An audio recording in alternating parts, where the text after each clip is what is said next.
In October and November 2008, fighting intensified in North Kivu province.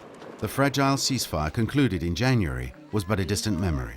The rebel forces of the CNDP, led by Laurent Nkunda, were gaining ground against the Congolese army and had reached the outskirts of Goma, the provincial capital.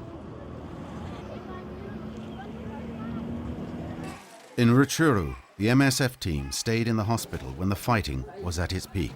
Gunshot wounds were frequent. In early November, we treated over 100 patients for bullet wounds within a period of 48 hours. Many of them were civilians, fired at as they tried to flee. His mother was carrying him on her back, fleeing the fighting, when suddenly he was hit by a bullet, which went through his knee and into his mother.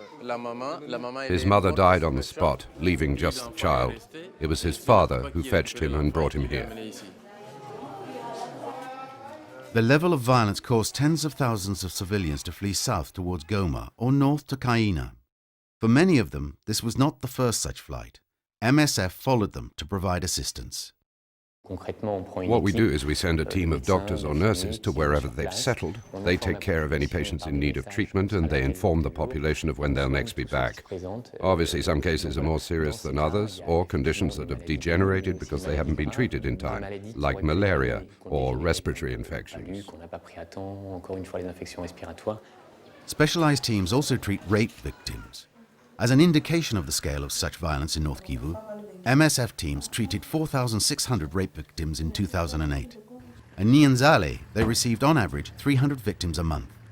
Fast response and mobility are key factors for MSF teams.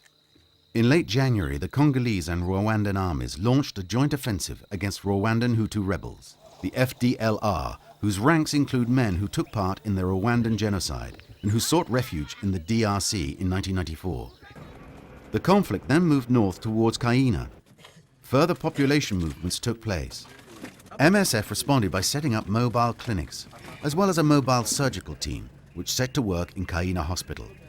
Further south, the situation had more or less stabilized. After the CNDP split, the Congolese army re-established control over the Rutshuru area. The hospital continues to treat emergency cases only. In 2008, the teams carried out nearly 3,800 surgical interventions.